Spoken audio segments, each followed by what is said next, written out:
The hype for Etheria Restart is only growing, and with its launch 6 days away on June 5th, everyone is ready for this new turn-based strategy game. Today we're going to be looking at the Hyper Talk that just went live last night so we can see any new items that may be coming to the official launch. And I did hear some rumor of a new Animus inside the game.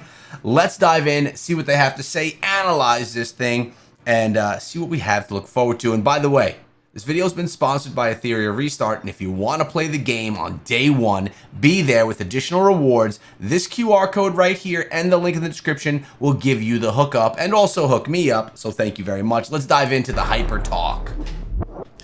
Hello everyone, welcome to our second Hyper Talk, our official launch episode. Mark your calendars on June 5th, 5 p.m. Eastern Time.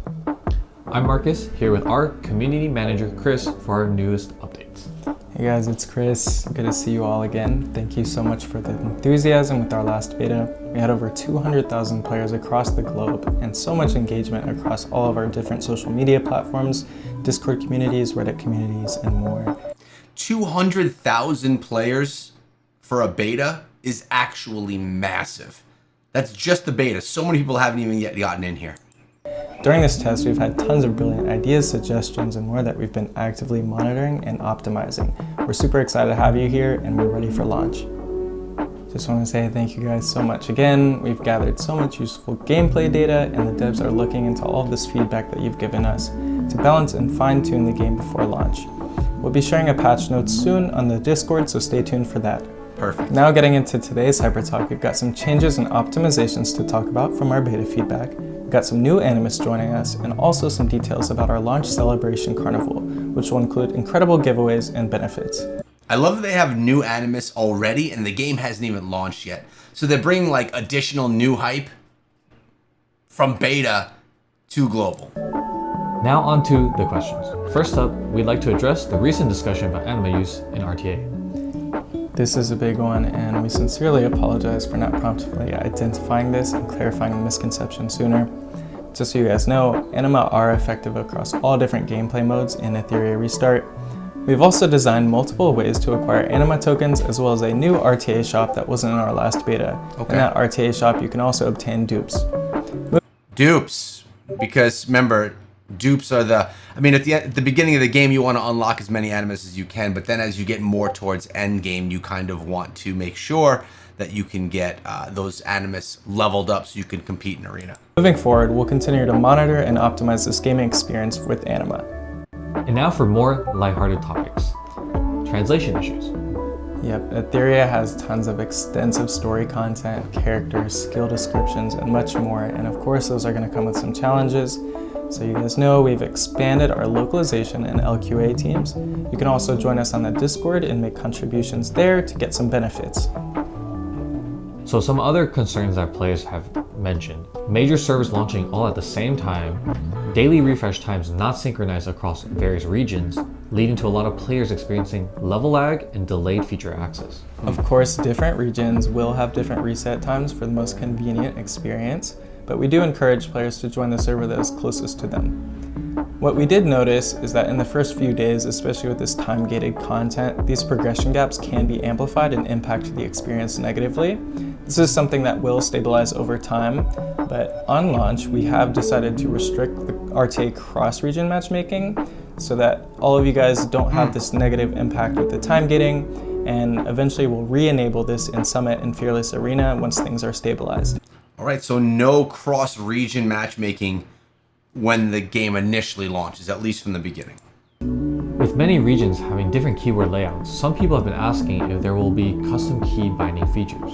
Yes, there will be. Our developers have been discussing these concerns, and we're planning to provide multiple keyboard layout schemes for character movement, skill casting, and much more for a smoother gaming experience. On to some other important questions people have asked. So current poll stats combine all banners across limited and permanent banners, but now they will be displayed separately. We've noticed this, and as Marcus said, it will be displayed separately, and we'll also give you the option to filter out through banners so you can see where you've been lucky or where you're missing out. Everyone's worried about that gotcha. I makes sense. Players have also asked if the pity counter for limited banners carry over to the next limited banner. Ooh. Happy to announce this, that yes, they do carry over. pity counters for the same type of banner will be inherited by the next. This also includes constant disorder banners, also known as LD banners, and they have their own independent pity, but they still carry over.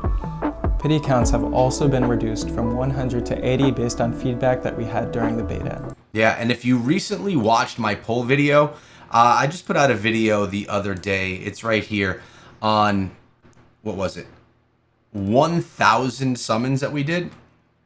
It gave a good idea of what pity actually looks like inside of the game, and breaks down the dupes that we got, breaks down the number of Animus that we pulled in general out of the 1,000 pulls. Definitely a video you should check out if you're looking for what expectations would look like and a little bit of math attached to it as well. Now on to a question about UI. Players are concerned that Animus roles are not very clear. Roles like tank, DPS, and support are not clearly indicated. Yeah, so in Etheria, character roles can be quite complex. Same characters can have multiple strategies and builds. We have an example like Tiamat, who you can build as a tank or a DPS. What we do encourage is for players to check out our community guides. We have some sponsored ones like Hell Hades and Pridewind, but also on the Discord there's many player-made guides that can help you out and figure out how to strategize your builds. Our next topic is about stage combat. We currently do not have any data tracking for damage or healing stats at the end of matches. We are happy to share that we discussed ways to implement this in the future. Yep, we've received this feedback quite a bit and we've been discussing ways to implement it. We hope to display more valuable combat information in the future for a better competitive experience, so look forward to that. Fair. I am curious, do characters in Etheria Restart have fixed resistances in battle? Yes, they do. In Etheria's combat system, the hit rate can be increased a maximum of 2 times the skill probability and reduced to a minimum of half the skill probability. There's a fixed resistance of 10%, meaning debuff success rates cannot exceed 90%. Of course, we're going to be monitoring this after the game launches, and if any values need adjustment, we'll make sure to inform the players in the patch notes and also in our Discord. I mean, it sounds like they're on top of things. It sounds like they are in the know of what the community wants to see. I like that they say they're going to be monitoring things, not promising anything, because the game is going to come with its struggles along the way. So, all positive so far. Next on our list is one of the top most asked questions, related to stamina issues. The overall feedback is that free daily stamina allowance seems a bit low. Yeah, so after our testing in the beta, we've discovered this issue and we've decided to increase the free stamina acquisition from daily tasks on launch. This allows free-to-play players to have more stamina to experience more game content and upgrade their characters faster. Awesome. And now for another commonly discussed topic, character gender ratio. We have over 7. I don't understand why people care about character gender ratio. It seems, and it's fine if you're someone that does care, but I just don't personally get it. I don't care if it's a male or a female character. It's really about what the characters do. But I've actually heard this said a lot, that people wonder about the character gender ratio. It was just surprising to me. I guess that's just a thing. 7,000 messages on feedback threads about it. Yeah, this one has been a mess, but we're hearing you guys. Etheria Restart's goal has always been to include plenty of uniquely charming characters in the future, both male and female. We're taking all of your suggestions into consideration. I know the thread has been a mess and many people have mixed opinions, but we're excited to release so many more new Animus across launch. Good. Well, since everyone is curious about future Animus releases, why don't we ask Chris and the team what is planned? Yep, that's a big one. As everyone knows, in our recently concluded final test, we did add 8 new Animus to the game, each with their own unique characteristics. Just so you know, we have many plans for future Animus development, several appearing on launch, and many planned for the future, so look forward to it. Okay, but I'm sure you can give us a little bit more detail. All right. Let's start off with our brand new Animus Meow. Oh. We've prepared an introduction to show off her exquisite features, so let's watch that together. 何かよ、言っとくけど、もうスケジュールはぎっしりなの。遊びたければ前もって予約して。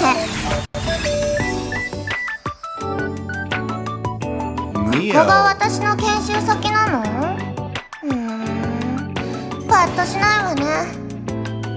Okay. でも I want to see. どうしてもって言うなら言ってあげてもいいわよ。This is what I want to see right here. Skill 1. Meow inflicts damage on a single enemy with the chance to apply freeze for 1 turn. Skill Skill 2. Mio deals damage to all enemies with a chance to apply freeze for 1 turn. Ultimate skill. Mio deals damage to all enemies, steals all turn meter from the primary target and portions from other targets, distributing it equally among all allies, and applies increased speed to all allies for 2 turns. Mio specializes in freezing opponents and stealing turn meter. Both her first and second skills can keep enemies in a continuous frozen state. By prioritizing her ultimate skill for crowd control and turn meter theft, she creates favorable conditions for her team to act faster. In high-intensity PvP strategic battles, Mio excels as a critical first speed control Animus. All right, I hope you guys enjoyed that. Yes. Let's get on to our next anime. I love the control, right? I like when they bring Animus to the game that offer additional control rather than just attack-based or defense-based. We'd like to reveal. They're known as the powerful Iron Fist warrior, Mizuki Makoto. She's hungry for power and her strength is her only guarantee of survival in this world. I love it already. But that can't be the only awesome. Animus-related news. Alright, it's not. I guess I can reluctantly share a little bit more. Similar to our beta, our friends Freya and Messiah will be returning as our first rate-up banners on launch. Awesome. But speaking of powerful Animus, I wonder if anyone remembers someone special who goes by the name of Hoyan, who didn't appear in our recent beta. I do slightly remember this, but in this test, there's also a boss with the same name. We've occasionally seen glimpses of her in certain promotions. Yes, we have. Hoyan still has many secrets waiting to be explored. All of this requires hyperlinkers in the real world to work together and assist in the Etheria world. As for exactly how to do this, please continue following us for official updates. Now let's move on to the next topic. How does the team plan to design future activities and events like Candy Party, and will there be more events in the future? Yep, there will be. So our design philosophy is to allow hyperlinkers to accumulate items and rewards while relaxing with daily actions to unwind. On launch, we'll kick off with a new event called Shell Story. This is a classic dice rolling map event where you can control your hyperlinker to gather rewards. Just so you guys know, each event will always have different art and designs, bringing unique surprises each time. So they're talking about bringing in these little mini games that are like little crappy mini games that are fun, but not a huge part of the gameplay, but at the same time going to give you rewards that will help you in the gameplay. So I actually love these types of things. That actually sounds like a lot of fun. I can't wait to try it myself. Speaking of game modes, I remember the guild versus guild function was mentioned in the previous test. Are there any new updates on this? Yeah, so this has been one of the most asked questions and I'm excited to talk about it. Guild vs Guild United Front is in the final development stage. Let me briefly share a preview. From the interface shown on screen, you can see that the United Front mode requires hyperlinkers to work together in territory battles to earn better rewards. We can't wait for you to experience it. Wow, even from that snippet we just saw, it really looks like a fun challenge. Now, I know all of you hardcore RTA players have been waiting for this. Since the final test, RTA rankings have been finalized. When will the EWS qualifications be announced? That's an excellent question. We've just completed the qualification rankings for the final round. What's displayed on the screen now are the players who have earned the EWS 2025 qualification through the rankings. We've also notified all of these players about specific participation methods via email. Don't miss out on the messages on the upcoming EWS. Additionally, on Etheria's launch, we'll provide qualification opportunities again on the ranking settlement information. Specific rules will be announced in the future on our official platforms. We welcome all hyperlinkers to join the EWS arena and become the ultimate competitive champions. Nice. Wow, time sure flew by really quickly. We're already at the end of today's video. Indeed. Etheria's official launch we've been eagerly awaiting is finally coming. Hyperlinkers, don't forget that Etheria's global launch will be on June 5th, 2025. This will be on PC, Android, and iOS platforms. Pre-registration is currently underway, so if you haven't done that yet, head to our website to receive pre-registration rewards for launch. There's also a redemption code available at launch, Etheria0605. Make sure to join our Discord and follow our social media for future updates and free in-game resources. Cool, thank you Marquez. That concludes today's Hyper Talk. If you have any more questions, please join our discussions on our Discord and Reddit community. Etheria 0605, that's going to be a promo code on day one. I love that they're already having promo codes coming out. this early. It's beautiful. It shows that that's going to be something that continuously comes along the way. We have some new Animus coming, which actually look awesome. I love the freeze control. I actually also love the look of that other one that had those large fists. Let me find her really quickly right over here. Man, this one looks incredible. I'm looking forward to this one as well. Launch. We're literally looking at 6 days away. I'm going to be live on my main channel, Echo Gaming, and on this Echo Etheria Restart channel to support this launch and to help this game have the biggest explosion of a launch that we can possibly have. If you're excited about Etheria Restart, make sure that you subscribe to the channel. Make sure you pre-register so that you on day one can get some additional rewards from using my QR code or my link. And before we go, I need to thank Etheria Restart for sponsoring the video. Guys, I'm stoked for this game. I hope that you guys are as well.